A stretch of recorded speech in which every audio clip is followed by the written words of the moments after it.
সরকার ও বিরোধী দলকে জুলাই যোদ্ধাদের পাশে থাকার আহ্বান জানিয়েছেন প্রধানমন্ত্রী তারেক রহমান। বিকেলে জাতীয় সংসদের বাজেট অধিবেশনের সমাপনী বক্তব্যে তিনি আহ্বান জানান। তিনি বলেন, বিগত 17 বছরে ক্ষতিগ্রস্তদের পাশে দাঁড়াবে রাষ্ট্র। জুলাই সনদে স্বাক্ষরিত প্রতিটি দফা বাস্তবায়নে সরকার জনগণের কাছে দায়বদ্ধ বলেও জানান প্রধানমন্ত্রী। ইউসুফ আলীর রিপোর্ট। মাননীয় সদস্যবৃন্দ, জাতীয় সংসদের ডেপুটি স্পিকার ব্যারিস্টার কায়সার কামালের সভাপতিত্বে সংসদের অধিবেশনের বৈঠক শুরু হয়। দিনের কার্যসূচি অনুযায়ী প্রশ্নোত্তর পর্বে প্রধানমন্ত্রী তারেক রহমান বলেন, যাদের সাহসিকতা ও আত্মত্যাগের বিনিময়ে বাংলাদেশের স্বাধীনতা অর্জিত হয়েছে তাদের সঠিক তালিকা আজও প্রণয়ন সম্ভব হয়নি। মুক্তিযোদ্ধাদের মর্যাদা রক্ষায় নির্বাচনী ইশতেহারে যে ঘোষণা দেয়া হয়েছিল তা বাস্তবায়ন করতে চায় সরকার। দেশ স্বাধীনের পরে যাদের দায়িত্ব ছিল সঠিক শহীদদের, মুক্তিযোদ্ধাদের লিস্ট প্রণয়ন করা, তারা সেটিকে রাজনৈতিকভাবে উপস্থাপন করেছে, তারা নিরপেক্ষভাবে সঠিকভাবে তারা করেনি। আমরা এরই মধ্যে মুক্তিযুদ্ধ বিষয়ক মন্ত্রণালয় চেষ্টা করছে বিভিন্ন বিশেষজ্ঞদেরকে নিয়ে, যাতে আমরা একটি পূর্ণাঙ্গ সঠিক মুক্তিযুদ্ধের তালিকা, মুক্তিযোদ্ধাদের তালিকা তৈরি করতে পারি। শুধু মুক্তিযোদ্ধা নয়, জুলাই বিপ্লবে হতাহতদের পাশে থাকতে সকলের প্রতি আহ্বান জানান তিনি। 17 বছর ধরে যে সকল রাজনৈতিক কর্মী বিভিন্ন দলের নিজেদেরকে উৎসর্গ করেছেন, ক্ষতিগ্রস্ত হয়েছেন, ঠিক একইভাবে জুলাই যোদ্ধা যারা নিজেদেরকে উৎসর্গ করেন, যারা ক্ষতিগ্রস্ত হয়েছেন, বিরোধী দল এবং সরকার একই সাথে উভয় পক্ষ আমরা সিদ্ধান্ত গ্রহণ করেছি এই সকল মানুষের পাশে রাষ্ট্রীয় অর্থনৈতিক অবস্থা বিবেচনা করে আমরা তাদের পাশে দাঁড়াবো। মাননীয় স্পিকার, আগেও বলেছি, আজও বলছি, পরিষ্কারভাবে ব্যর্থহীন ভাষায় আমি বলতে চাই, জুলাই সনদে স্বাক্ষরিত প্রতিটি দফা বাস্তবায়নে আমরা জনগণের কাছে দায়বদ্ধ, অঙ্গীকারবদ্ধ। মাননীয় স্পিকার, প্রধানমন্ত্রী বলেন, চট্টগ্রাম বন্দরে আমদানি রপ্তানিতে গতিশীলতা বাড়াতে উদ্যোগ নিয়েছে সরকার। চট্টগ্রাম বন্দরের সক্ষমতা বৃদ্ধির জন্য সমন্বিত কার্যক্রম গ্রহণ করা হয়েছে। তবে বে টার্মিনাল বাস্তবায়নের পরিকল্পনা তো আমরা নিয়েছি। আপনাকে আমি বলতে পারি যে বে টার্মিনালটা চালু হলে পরে অবশ্যই এটার একটা উপকারিতা সামগ্রিকভাবে অর্থনীতি এবং দেশ পাবে।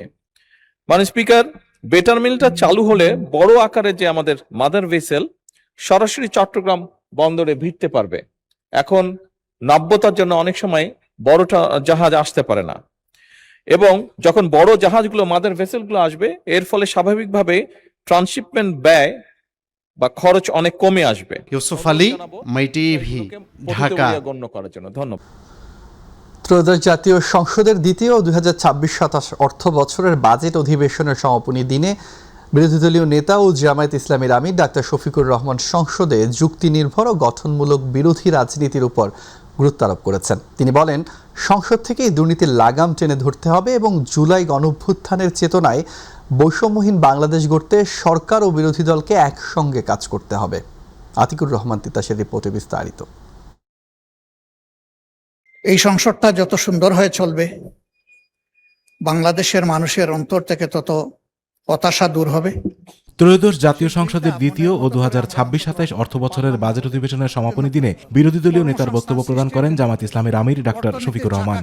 আমাদেরকে আমাদের দায়িত্ব পালনের সুযোগ দেবেন। যদি আমরা দায়িত্ব পালনের এই সুযোগ না পাই, তাহলে আসলে এখানে বসা এটা অর্থহীন, আমাদের সময়ের অপচয়, এবং আমরা যে সময়টুকু কথা বলবো জনগণের অর্থের অপচয়। বিরোধী দলীয় নেতা বলেন, যুক্তি ও সমালোচনা ভিত্তিক জাতীয় সংসদ চায় বিরোধী দল, কিন্তু সংসদে কারো যেন চরিত্র হনন করা না হয় সেই প্রত্যাশাও ব্যক্ত করেন তিনি। এখানে আমরা অবশ্যই সমালোচনা করব, কিন্তু এটা হবে সংসদের ব্যাকরণকে অনুসরণ করে, এটাকে লঙ্ঘন করে না। আলহামদুলিল্লাহ, আমি প্লিজড, আমি পার্শিয়ালি কনভিন্সড, যথেষ্ট উন্নতি হয়েছে, কিন্তু কিছু কিছু ভাইরাস এখনো আমাদের মাঝে ক্রিয়াশীল আছে, এটাও দূর হয়ে যাক দোয়া করে। সংসদ থেকেই দুর্নীতির লাগাম টেনে ধরতে হবে উল্লেখ করে তিনি বলেন, নিজের নয় জনগণের উন্নয়ন হয় সেই প্রত্যাশা নিয়েই সংসদ সদস্যদের কাজ করা উচিত। মাননীয় প্রধানমন্ত্রী বলেছেন দুর্নীতি থেকে ত্রুটি চেপে ধরবেন। আমরা আপাতত চাচ্ছি দুর্নীতির হাত চেপে ধরেন এবং হাতের মধ্যে কড়া লাগাই দেন, হ্যান্ডকাপ পরাই দেন, দিয়ে বলেন যে আর বাড়াবাড়ি করলে পায়েও তোমাকে ক্রস বেড়ি লাগাই দেব। এরপরে যদি আর বাড়াবাড়ি করো তাইলে ঠিকই মুখে তালা দিয়ে দেব, তখন টুটি চেপে ধরা হবে ইনশাল্লাহ। এই ক্ষেত্রে যদি এই দুর্নীতির সাথে আমি কিংবা এখানকার কেউ জড়িত থাকে, কাউকেই ছাড় দেওয়া উচিত নয়। আমি পার্টিকুলারলি কাউকে এটার দ্বারা মিন করছি না, আমি এটার কালেকটিভ রেসপন্সিবিলিটি আছে বলে আমি মনে করি। জুলাই গণঅভ্যুত্থানের চেতনা সবার মাঝে জাগ্রত হবার পাশাপাশি বৈষম্যহীন বাংলাদেশ গড়তে সরকার ও বিরোধী দল মিলে ঐক্যবদ্ধভাবে কাজ করার আহ্বান জানান ডক্টর শফিকুর রহমান। আমি অনুরোধ করব জুলাইকে ইতিহাসের পাতায় তুলে ধরার জন্য, এবং এই কাজটা সরকারকে করতে হবে। মাননীয় মন্ত্রী আছেন, তিনি এটাতে গুরুত্ব দিবেন। জুলাই অধিদপ্তর যেটা করেছেন তার আওতায় শহীদদের প্রোফাইল, তার আওতায় আহত পঙ্গু যারা আছে তাদেরকে তুলে আনার এই বিষয়টা ইতিহাসের অংশ হিসাবে সংরক্ষণের তিনি কার্যকরী উদ্যোগ নেবেন, এটা আমি আশা করি। আতিকুর রহমান তিতাস, মাই টিভি। শিক্ষার্থীদের বছরে অন্তত একটি করে গাছ লাগানোর আহ্বান জানিয়েছেন প্রধানমন্ত্রী তারেক রহমান। রাজধানীর চীনমৈত্রী সম্মেলন কেন্দ্রে প্রাথমিক শিক্ষা পদক অনুষ্ঠানে তিনি আহ্বান জানান। প্রাথমিকের শিক্ষকদের সমস্যা সমাধানের চেষ্টা চলছে বলেও জানান প্রধানমন্ত্রী। বলেন, শিক্ষার্থীদের সামাজিক মূল্যবোধ ও নৈতিকতার শিক্ষা দিতে হবে। মাহবুব সৈকতের রিপোর্ট। সেবা আর দেশ গড়ার মহান ব্রতকে শিক্ষার্থীদের মাঝে ছড়িয়ে দিতে প্রাথমিক ও গণশিক্ষা মন্ত্রণালয়ের মনোমুগ্ধকর এই আয়োজন। রাজধানীর চীনমৈত্রী সম্মেলন কেন্দ্রে সবার সাথে নান্দনিক এই পরিবেশনা উপভোগ করেন প্রধানমন্ত্রী তারেক রহমান। এর আগে তিনি জাতীয় পর্যায়ে 21 ক্যাটাগরিতে বিজয়ী প্রাথমিক শিক্ষার্থীদের হাতে পুরস্কার ও সম্মাননা স্মারক তুলে দেন। পরে প্রধান অতিথির বক্তব্যে শিশুরাই আগামীর বাংলাদেশ উল্লেখ করে তাদের যোগ্য ও মানবিক হিসেবে গড়ে তোলার উপর গুরুত্ব আরোপ করেন। এই মানবিক বাংলাদেশ গড়ে তোলার জন্য যেই সৈনিকদের দরকার, সেই সৈনিকরা কিন্তু আপনাদের কাছে আছে, আপনাদের সামনে আছে। সেই সৈনিকদেরকে আপনারাই নিয়ন্ত্রণ করেন, সেই সৈনিকদেরকে আপনারাই গড়ে তোলার কারিগর। শিশু কিশোরদের পড়াশোনার পাশাপাশি মানসিক এবং শারীরিক বিকাশের দিকে নজর দিতেও সংশ্লিষ্টদের প্রতি আহ্বান জানান প্রধানমন্ত্রী। আমাদের বাচ্চাদেরকে যদি শার্প করতে হয়, তাদেরকে অবশ্যই খেলাধুলা, কালচার, এইসব ইভেন্টে তাদেরকে আরো বেশি পার্টিসিপেট করাতে হবে। প্রাথমিক শিক্ষার সকল সংকট কাটিয়ে উঠতে পদক্ষেপ নিচ্ছেন জানিয়ে শিক্ষক এবং অভিভাবকদের সহযোগিতাও চান সরকার প্রধান। নিশ্চয়ই তারা সহযোগিতা করবেন। তারা যদি এগিয়ে আসেন, তাহলে এই বাচ্চাদের মনে আমরা ভ্যালুস বা এথিক্স যেগুলো আছে, সেগুলো আমরা তাদের মনের মধ্যে দিতে পারি। প্রাথমিক স্তর থেকে যেন কোনো শিক্ষার্থী ঝরে না যায়, এজন্য সবার জন্য পুষ্টিকর ডেমিল, জুতা এবং ড্রেস প্রদানের কথাও জানান তিনি। বাচ্চারা যাতে ভালো খাবার খেতে পারে, যেটা তাদের জন্য পুষ্টিকর হিসেবে কাজ করবে, যেটাতে তারা এনার্জি পাবে, যেটাতে তারা শার্প পাবে তাদের মেমোরি, সেগুলোতে আমরা কাজ করছি। একটি করে গাছ লাগানোর পাশাপাশি শিক্ষার্থীদের পশু পাখি পালনেরও পরামর্শ দেন প্রধানমন্ত্রী। তোমরা যেমন গাছ লাগাবে প্রতি বছর একটা করে, যদি সম্ভব হয় তোমরা চেষ্টা করবে 2-3 জন বন্ধু মিলে এক একটা করে, সেটা মুরগি হোক, সেটা একটি গরু হোক, সেটা একটি হাঁস হোক, সেটা একটি খরগোশ হোক, সেটা একটি কচ্ছপ হোক, সেটা একটি ছাগল হোক, সেটা একটি বিড়াল হোক, অথবা সেটা একটি কুকুর হোক। এর আগে সম্মেলন কেন্দ্রের প্রাঙ্গণে একটি চারা রোপণ করে দেশব্যাপী প্রাথমিক বিদ্যালয়ের বৃক্ষরোপণ কর্মসূচিরও উদ্বোধন করেন প্রধানমন্ত্রী তারেক রহমান। মাহবুব সৈকত, মাই টিভি, ঢাকা। উল্লেখ করা যেতে পারে প্রাকৃতিক দুর্যোগের কারণে এইচএসসি পরীক্ষা নিয়ে অনিশ্চয়তা, ক্ষোভ থামছেই না। শিক্ষামন্ত্রীর পদত্যাগের দাবিতে পরীক্ষা শেষে আবারও রাজধানীর উত্তরা ও সায়েন্স ল্যাব এলাকায় সড়ক অবরোধ করেন পরীক্ষার্থীরা। তবে সংসদে শিক্ষামন্ত্রীর নতুন ঘোষণার পর উত্তরা থেকে অবরোধ তুলে নেন শিক্ষার্থীরা। প্রতিনিধি শাহজালাল জুয়েলকে সাথে নিয়ে এসএম আরিফের রিপোর্ট। বুধবারের এইচএসসি ও সমমান পরীক্ষা শেষ হতেই আবারও রাজপথে পরীক্ষার্থীরা। শিক্ষামন্ত্রীর পদত্যাগের দাবিতে দুপুরের পর রাজধানীর উত্তরা সায়েন্স ল্যাব এলাকায় সড়ক অবরোধ করে বিক্ষোভ শুরু করেন তারা। এতে গুরুত্বপূর্ণ সড়কে যান চলাচল বন্ধ হয়ে সৃষ্টি হয় তীব্র যানজট। সরকার পর্যায়ে আইসা ফার্স্টে ওনারা কোনো শিক্ষা ব্যবস্থার কোনো পরিবর্তনই করলো না, পরীক্ষার মধ্যে এরকম করলো। ফিজিক্স কোশ্চেনটা দেখলাম পুরো একদম আমাদের মানে অ্যাডমিশন স্ট্যান্ডার্ডের কোশ্চেন। একজন শিক্ষামন্ত্রী এত অযৌক্তিক কথা জীবনে বলতে পারে না। বিগত বছর সরকার আমাদের কোশ্চেন করে, তাহলে ওনারা বিএনপি সরকার কি করতেছে তাহলে? বিএনপি সরকারের লোক কোথায়? সবাই ইঞ্জিনিয়ারিং ইউনিভার্সিটি মেডিকেল টার্গেট করেছে, এ প্লাস মিস হলে তাদের ইউনিভার্সিটি ফ্লপ হয়ে যাবে। তো আমাদের উচিত, তাদের উচিত, কর্তৃপক্ষের উচিত যাতে ফিজিক্স ফার্স্ট ইয়ার পরীক্ষাটা আবার রিনিউ করে নেওয়া। শিক্ষার্থীদের অভিযোগ, বৈরী আবহাওয়ার মধ্যে পরীক্ষা নেয়ার সিদ্ধান্ত ছিল অমানবিক। একদিকে অনেক শিক্ষার্থী কেন্দ্রে পৌঁছাতে পারেননি, অন্যদিকে কেউ কেউ জীবনের ঝুঁকি নিয়ে পরীক্ষা দিয়েছে। তাই দায় স্বীকার করে শিক্ষামন্ত্রীর পদত্যাগের দাবিতে আন্দোলন চালিয়ে যাওয়ার ঘোষণা দেন তারা। শিক্ষামন্ত্রীকে বলতে চাই, আপনি পদত্যাগ করে ফেলুন, যেহেতু আমরা আপনাকে চাচ্ছি না। জনগণের প্রধানমন্ত্রী দেশের মানুষের উন্নয়নের জন্য ফ্যামিলি কার্ড, কৃষক কার্ড প্রদান করেছে। আমরা দাবি রাখবো তিনি যেন শিক্ষামন্ত্রীর উদ্দেশ্যে একটি লাল কার্ড প্রদান করেন। বিক্ষোভের মধ্যেই জাতীয় সংসদে বিষয়টি নিয়ে বক্তব্য দেন শিক্ষামন্ত্রী। তিনি জানান, বৈরী আবহাওয়ার কারণে যেসব পরীক্ষার্থী পরীক্ষায় অংশ নিতে পারেনি তারা চট্টগ্রাম শিক্ষা বোর্ডের সংশ্লিষ্ট বিষয়ের পরীক্ষার দিন একই বা অভিন্ন প্রশ্নপত্রে পরীক্ষা দেওয়ার সুযোগ পাবে। প্রতিকূল আবহাওয়া কিংবা সংশ্লিষ্ট অনিবার্য কারণে যারা চলমান এইচএসসি ও সমমান পরীক্ষা 2026 এর কোনো বিষয়ে অংশগ্রহণ করতে পারেনি, তারা চট্টগ্রাম শিক্ষা বোর্ডের ইতিমধ্যে স্থগিত হওয়া সংশ্লিষ্ট বিষয়ে অভিন্ন প্রশ্নপত্রে শিক্ষা মন্ত্রণালয় কর্তৃক নির্ধারিত একই তারিখে ওই সময়ে পরীক্ষা অংশগ্রহণ করতে পারবেন। শিক্ষামন্ত্রীর ঘোষণার পর উত্তর এলাকায় আন্দোলনরত শিক্ষার্থীরা সড়ক অবরোধ তুলে নিলেও সায়েন্স ল্যাব এলাকা থেকে লং মার্চ টু সচিবালয় কর্মসূচি পালন করে শিক্ষার্থীরা। পরিস্থিতি স্বাভাবিক করতে আইন শৃঙ্খলা বাহিনী ছিল সতর্ক অবস্থানে। এস.এম. আরিফ, মাই টিভি, ঢাকা। এদিকে 3 দফা দাবিতে রাজধানীর বাইরেও বিভিন্ন স্থানে পরীক্ষার্থীরা বিক্ষোভ করেছেন। একই সঙ্গে শিক্ষামন্ত্রীর পদত্যাগের দাবিও জানান তারা। প্রতিনিধিদের পাঠানো তথ্যচিত্রে তামান্না সাদিকার রিপোর্ট। রাজধানীর পাশাপাশি দেশের বিভিন্ন স্থানে 3 দফা দাবি নিয়ে কর্মসূচি পালন করেন শিক্ষার্থীরা। সাভারে শিক্ষা ব্যবস্থার সংস্কার ও শিক্ষামন্ত্রীর পদত্যাগের দাবিতে দ্বিতীয় দিনের মতো বিক্ষোভ করেছে শিক্ষার্থীরা। বুধবার পরীক্ষা শেষে দুপুরে ঢাকা আরিচা মহাসড়কের পাকিজার মোড়ে অবস্থান নেন তারা। প্রায় আধা ঘন্টার এ কর্মসূচিতে মহাসড়কের দুই পাশে দীর্ঘ যানজটের সৃষ্টি হয়। ভোগান্তিতে পড়েন যাত্রী ও পথচারীরা। পরে বিকেলে বৈরী আবহাওয়ার মধ্যেও মুষলধারে বৃষ্টি শুরু হলে অবরোধ তুলে নেন তারা। এরপর মহাসড়কে যান চলাচল স্বাভাবিক হয়।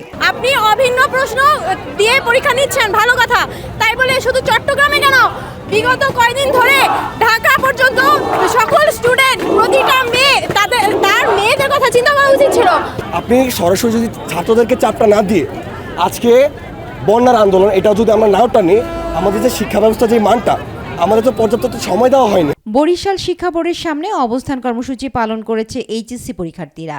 দুপুরে নগরীর বিভিন্ন কলেজের কয়েকশো শিক্ষার্থী ঢাকা বরিশাল মহাসড়কে অবরোধ করে বিক্ষোভ সমাবেশ করেন।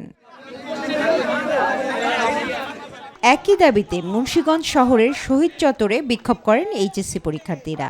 শিক্ষামন্ত্রীর বক্তব্যে শিক্ষার্থীদের কটাক্ষ করা হয়েছে অভিযোগ তুলে দ্রুত দাবি বাস্তবায়নের আহ্বান জানান তারা। এবং ছাত্র দলের ভাইরা এবং সবাইকে ধন্যবাদ আমাদেরকে সাপোর্ট করার জন্য। সিরাজগঞ্জ ইলিয়ট ব্রিজ থেকে বিক্ষোভ মিছিল বের করেন শিক্ষার্থীরা।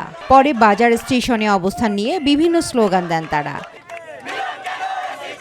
শিক্ষার্থীদের অভিযোগ, বন্যা ও প্রতিকূল আবহাওয়ার মধ্যেও পরীক্ষা চালিয়ে যাওয়ায় অনেক পরীক্ষার্থী ভোগান্তিতে পড়েছেন। এই অবস্থার মধ্যে আমরা পরীক্ষা দিয়েছি, ওদের কোনো প্রিপারেশন ছাড়া ওরা পরীক্ষা দিয়েছে, এটা তো উনি ঠিক করলো না। কালকে রাত্রে 11টা পর্যন্ত ওরা সংসদে ছিল, ওনাদের কি উচিত ছিল না সেই পরীক্ষাটা স্থগিত করা? এরা ভাবতেছে না স্টুডেন্ট একটা অসুস্থ হয়ে গেলে তার সে পরীক্ষা দেবে কেমনে এই অবস্থায়? যে শিক্ষামন্ত্রী নিজেই শিক্ষা জানে না, যদি শিক্ষা জানতো তাহলে এই প্রশ্নগুলো বলতো না যে 2 বছর আগে আমরা প্রশ্ন করছি আর সেই প্রশ্ন দিয়ে আমরা দিছি, সেই কারণে প্রশ্ন তো হার্ড হয়েছে। এদিকে যশোরের মানববন্ধন ও কুষ্টিয়ায় সড়ক অবরোধ করে একই দাবিতে দেশের বিভিন্ন জেলায় কর্মসূচি পালন করেন এইচএসসি পরীক্ষার্থীরা। তামান্না সাদিকা, মাই টিভি। জুলাই গণঅভ্যুত্থানে 1400 শহীদের সবার পরিচয় শনাক্ত করে তাদের হত্যাকারীদের বিচার নিশ্চিত করা হবে জানিয়েছেন আন্তর্জাতিক অপরাধ ট্রাইব্যুনালের চিফ প্রসিকিউটর আমিনুল ইসলাম। সকালে রাজধানীর রায়েরবাজার বুদ্ধিজীবী কবরস্থানে জুলাই গণঅভ্যুত্থানে শহীদদের গণকবর পরিদর্শন শেষে তিনি এসব কথা বলেন। চিফ প্রসিকিউটর বলেন, জুলাই আন্দোলনে একটি হাসপাতাল থেকে কিছু মরদেহ নদীতে ভাসিয়ে দেওয়ার বিষয়ে তদন্ত চলছে। স্বপ্নমাপনী রিপোর্ট। এক একটি কবর যেন এক একটি অসমাপ্ত গল্প, কারো সন্তান, কারো ভাই, কারো বাবা। জুলাই গণ অভ্যুত্থানে প্রাণ হারানো বহু মানুষের শেষ ঠিকানা আজ রায়ের বাজারের এই গণকবর। শহীদদের প্রতি শ্রদ্ধা জানাতে এবং তদন্তের অগ্রগতি পর্যালোচনায় এখানে এসেছেন আন্তর্জাতিক অপরাধ ট্রাইব্যুনালের চিফ প্রসিকিউটর। স্বজন হারানোর শোক আজও কাটেনি পরিবারের, চোখের জল মুছতে পারেননি তারা। একটাই দাবি, প্রতিটি হত্যাকাণ্ডের নিরপেক্ষ বিচার এবং দোষীদের সর্বোচ্চ শাস্তি। আমার বাইরে 5 আগস্টে মাইরা নিয়ে কড্ডা নদীতে ফেলাইছে। মেডিকেলে আমি নাচ খুঁজি, আমি নাচ খুঁজে পাইনি। আমার ভাইয়ের তো আমি লাস্টেও পাই নাই। এখানে যারা শুয়ে আছে রায়ের বাজার বুদ্ধিজীবী কবরস্থানের 4 নম্বর ব্লকে, তাদের সবার ছিল পিত্ত পরিচয়, ছিল পরিবার। স্বৈরাচার সরকারের কারণে তাদেরকে বেয়ারিশভাবে দাফন করেছে, তারা কেউ বেয়ারিশ না। এ সময় চিফ প্রসিকিউটর আমিনুল ইসলাম জানান, রায়ের বাজারে 114টি কবরের মধ্যে এখন পর্যন্ত 8 জন শহীদের পরিচয় নিশ্চিত করা গেছে। বাকি সবার পরিচয় শনাক্তে ডিএনএ সহ বিভিন্ন ফরেনসিক পরীক্ষা চলছে। প্রত্যেক শহীদের পরিচয় নিশ্চিত করেই বিচার সম্পন্ন করা হবে। আমাদের ইনভেস্টিগেশনের পক্ষ থেকে আমরা সেইভাবে কাজ করেছি। অনেকে ডিএনএ টেস্টের মাধ্যমে আমরা কিছু রিপোর্ট আমরা পেয়েছি। আরও আমাদের তদন্ত অব্যাহত আছে এবং যেভাবে তাদেরকে শনাক্ত করা সম্ভব হয় সেভাবে আমরা কাজ করে যাচ্ছি। চিফ প্রসিকিউটর আরও জানান, তদন্তে এমন তথ্যও মিলেছে, একটি হাসপাতাল থেকে একাধিক মরদেহ ঢাকার কাছাকাছি একটি নদীতে ফেলে দেওয়া হয়েছিল বলে অভিযোগ রয়েছে।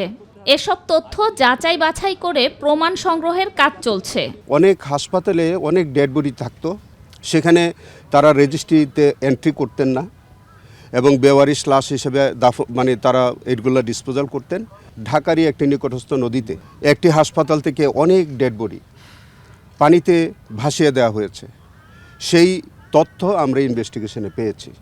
আমরা সেই হাসপাতালের তখনকার কর্তৃপক্ষ সহ যারা এই অপরাধের সাথে যারা জড়িত ছিল, আমরা তাদেরকেও শনাক্তের চেষ্টা করছি এবং তাদেরকেও আমরা বিচারের আওতায় ইনশাল্লাহ নিয়ে আসবো।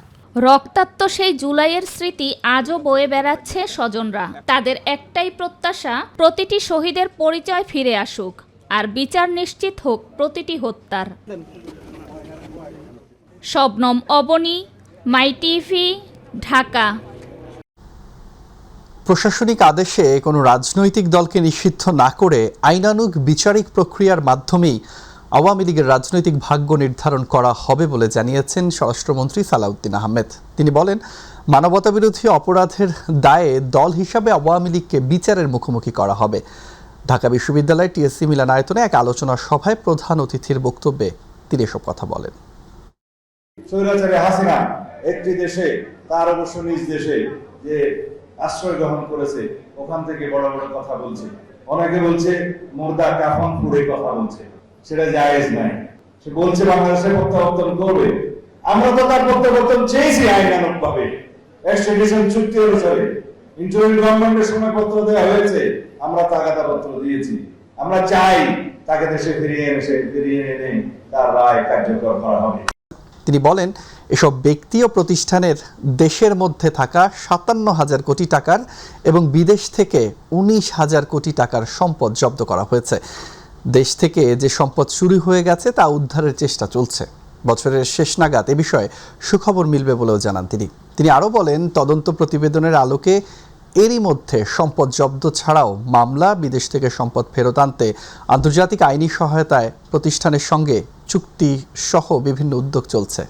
৭৬,০০০ কোটি টাকা আমাদের জব্দ করা হয়েছে। তার মধ্যে ৫৭,০০০ কোটি টাকা হলো আমাদের দেশের সম্পত্তির জব্দ এবং ১৯,০০০ কোটি টাকা হলো বিদেশের সম্পত্তির জব্দ। আমাদের যে ব্যাংকগুলো থেকে যে টাকাগুলো লুট হয়েছে, সেই ব্যাংকগুলোর তরফ থেকে কিছু আন্তর্জাতিক কিছু ল ফার্মকে এই টাকাগুলো পুনরুদ্ধারের জন্য নিয়োগ করা হয়েছে। সিটি কর্পোরেশনের একক কর্তৃত্ব না থাকলে নগরীর সমস্যা সমাধান করা সম্ভব নয় মন্তব্য করেছেন স্থানীয় সরকার মন্ত্রী মির্জা ফখরুল ইসলাম আলমগীর। সকালে ডিএনসিসি আয়োজিত বর্জ্য ব্যবস্থাপনা বিষয়ক এক সেমিনারে তিনি এসব কথা বলেন। একটি পরিচ্ছন্ন ও বসবাসযোগ্য নগর গড়তে সরকার, সেবা সংস্থা এবং নগরবাসীর সমন্বিত উদ্যোগের বিকল্প নেই বলে মন্তব্য করেন মির্জা ফখরুল ইসলাম আলমগীর। জাহিদ আহমেদ বাবুর রিপোর্ট। 5টি কোম্পানিকে ঢাকা উত্তর সিটি কর্পোরেশন আয়োজিত নগরের বর্জ্য ব্যবস্থাপনা আমার আপনার সকলের দায়িত্ব শীর্ষক সেমিনারে একটি সুন্দর ও বাসযোগ্য নগর প্রতিষ্ঠা প্রসঙ্গে কথা বলেন এলজিআরডি মন্ত্রী মির্জা ফখরুল ইসলাম আলমগীর। তিনি বলেন, দলীয় বিভাজনের বাইরে গিয়ে একটি সুখী সমৃদ্ধ দেশ গড়ে তুলতে সবাইকে একসাথে কাজ করতে হবে। এখানে একটা জনসচেতনতা সৃষ্টি করে গোটা শহরকে সুন্দর রাখার জন্য আমাদেরকে আন্তরিক হতে হবে সকলকে। সবাই মিলে যদি চেষ্টা করি, অল অফ আস, ওই জায়গায় আমরা ওই আওয়ামী লীগ, বিএনপি, জাতীয় পার্টি, জামাত ইসলাম দেখতে চাই না। আমরা এই জায়গায় বাংলাদেশকে দেখতে চাই। নগর পরিচ্ছন্নতার ক্ষেত্রে শুধু অবকাঠামোগত উন্নয়ন নয়, জনসচেতনতা বৃদ্ধিকেও গুরুত্বপূর্ণ বলে মনে করেন তিনি। আমরা যদি এই সিটি কর্পোরেশনগুলোকে একটা গভর্নমেন্টে পরিণত করতে না পারি, সরকার হবে সে, এবং সেই নিয়ন্ত্রণ করবে অন্যান্য ডিপার্টমেন্টগুলোকে যেগুলো ঢাকা শহরের জন্য প্রয়োজন। তা না হলে এই সমস্যার সমাধান সহজে হবে না। বুড়িগঙ্গা, তুরাগ ও শীতলক্ষা নদী পুনরুদ্ধারেও বিভিন্ন উদ্যোগ চলমান রয়েছে বলে জানান মির্জা ফখরুল ইসলাম আলমগীর। এই বুড়িগঙ্গাকে আমরা ঠিক করার কোনো চেষ্টা করতে পারি কিনা, আমরা তুরাগকে ঠিক করার চেষ্টা করতে পারি, কারণ ঢাকা শহর বেঁচে থাকবে কিন্তু এই নদীগুলোর উপরে। অনুষ্ঠানে গত 4 মাসে অনেক কাজ হয়েছে দাবি করে সিটি গভর্নমেন্ট প্রতিষ্ঠা পেলে নগরের সমস্যা কমে আসবে বলে জানান স্থানীয় সরকার প্রতিমন্ত্রী শাহে আলম। সিটি গভর্নমেন্ট যদি সিটি কর্পোরেশনে হয় এবং এই সমস্ত অধিদপ্তর, বিভাগগুলি বা সংস্থা বা দপ্তরগুলি যদি আমরা সিটি কর্পোরেশনের অধীনে দিয়ে দিতে পারি, 100% সমস্যার সমাধান না হলেও আমাদের 70 থেকে 80% সমস্যার সমাধান হবে। পরে সভাপতির বক্তব্যে নগরীর প্রতিটি খাল পুনরুদ্ধারের মাধ্যমে ঢাকার জলাবদ্ধতা নিরসনের আশ্বাস দেন ঢাকা উত্তরের প্রশাসক শফিকুল ইসলাম খান মিল্টন। পৃথিবীর উন্নত যত দেশ আছে সব জায়গায় জলবদ্ধতা হয়, আমাদের তুলনায় তাদের পানিটা একটু তাড়াতাড়ি নেমে যায়। তাদের পরিকল্পনা মাফিক ব্যবস্থা আছে, চুয়াজের লাইনটা সেভাবে করা, ড্রেনেজ ব্যবস্থাও সেভাবে করা। আমাদের হয়তো সেভাবে না করার কারণে তাদের 2 ঘন্টা লাগলে আমাদের 5 ঘন্টা লাগে। জাহিদ আহমেদ পাবু, মাই টিভি, ঢাকা। কক্সবাজারের চকরিয়া ও পেকুয়া সহ জেলার সার্বিক বন্যা পরিস্থিতির উন্নতি হয়েছে। ধীরে ধীরে পানি নামলেও সামনে আসছে ভয়াবহ ক্ষয়ক্ষতির চিত্র। দুর্গত এলাকায় এখনও বিরাজ করছে মানবিক সংকট। কক্সবাজার প্রতিনিধি এম শাহ আলমের তথ্য ভিডিও চিত্রে হাফিজা খানম জ্যোতির রিপোর্ট। কক্সবাজারের চকরিয়া ও পেকুয়া সহ জেলার সার্বিক বন্যা পরিস্থিতির উন্নতি হয়েছে। মাতামুহুরী ও বাকখালী নদীর পানি বিপদসীমার নিচে নেমে যাওয়ায় প্লাবিত এলাকা থেকে ধীরে ধীরে পানি নামতে শুরু করেছে। পানি কমার সঙ্গে সঙ্গে ভেসে উঠছে ক্ষয়ক্ষতির ভয়াবহ চিত্র। ভেঙে গেছে সড়ক, সেতু ও কালভার্ট, তলিয়ে গেছে মাছের ঘের, কৃষিজমি, বসতভিটা, প্রাণ হারিয়েছেন অর্ধশত। তবে নিম্নাঞ্চল হওয়ায় পেকুয়ার অনেক এলাকায় এখনও রয়েছে জলাবদ্ধতা। এদিকে দুর্গত এলাকায় বিশুদ্ধ পানি, খাদ্য ও চিকিৎসার সংকট এখনও কাটেনি। সরকারি বেসরকারি বিভিন্ন স্বেচ্ছাসেবী সংগঠন অব্যাহত রেখেছে ত্রাণ বিতরণ। ত্রাণের কোনো আমাদের এখানে এখনো পর্যন্ত ঘাটতি নেই। আমরা যেভাবে চাহিদা দিচ্ছি সেটা আসতেছে। মানুষ রান্না করে খেতে পারে এরকম ভারী খাবারের দিকে নজর দিচ্ছি এবং এরকম প্যাকেট তৈরি করছি। ক্ষয়ক্ষতির তুলনায় সহায়তা এখনও প্রয়োজনের তুলনায় কম, অভিযোগ স্থানীয়দের। এবারের বন্যায় খুব আমরা ধান, চাল, পুকুরে মাছ হতে ধরি, ঘর বাড়ি হতে ধরি, আমাদের কিচ্ছু নেই। আমরা হাহাকার। আগে তো আর পানি কিছুটা হোমের একবার যদি হোমে জায়গা গোরসল লই বাড়ি যাই। আইন শৃঙ্খলা রক্ষার পাশাপাশি দুর্যোগে মানুষের পাশে দাঁড়ানো পুলিশের দায়িত্ব বলে জানালেন পুলিশের এই ঊর্ধ্বতন কর্মকর্তা। আমরা খুঁজে খুঁজে যে এলাকায় এখন পর্যন্ত যথেষ্ট পরিমাণ ত্রাণ যায়নি বা খাবার যায়নি, আমরা সেখানে সেগুলো পৌঁছানোর ব্যবস্থা করছি, চেষ্টা করছি। পুলিশ তো মানুষ, মানুষের পাশে মানুষ থাকবে। এখন আর কোনো ক্যাজুয়ালিটির সংবাদ নেই। এদিকে দুর্গত এলাকা পরিদর্শন করেছেন জ্বালানি ও খনিজ সম্পদ প্রতিমন্ত্রী। এই ক্ষতিগুলো কিভাবে মানুষকে আমরা পুষিয়ে দিতে পারি সরকারের তরফ থেকে, সে ব্যাপারে কিন্তু আমাদের মাঠ পর্যায়ে কর্মকর্তাবৃন্দ কাজ করছেন এবং আমরা তাদেরকে দ্রুততম সময়ের মধ্যে তথ্য সংগ্রহ এই কর্মসূচিটা সম্পন্ন করতে বলেছি, যাতে করে দ্রুততম সময়ের মধ্যে সরকার তাদের পাশে দাঁড়াতে পারে। দুর্যোগকালীন এই সংকটে সরকারি সহায়তার পাশাপাশি বিত্তবানদের এগিয়ে আসার আহ্বান জানিয়েছেন দুর্গত এলাকার মানুষ। হাফিজা খানম জ্যোতি, মাই টিভি। 771। স্বাস্থ্য অধিদপ্তরের হাম বিষয়ক নিয়মিত প্রতিবেদনে এসব তথ্য জানানো হয়। স্বাস্থ্য অধিদপ্তরের প্রতিবেদন অনুযায়ী গত 24 ঘন্টায় নতুন করে হাম ও হামের উপসর্গ নিয়ে আক্রান্ত হয়েছে 1092টি শিশু।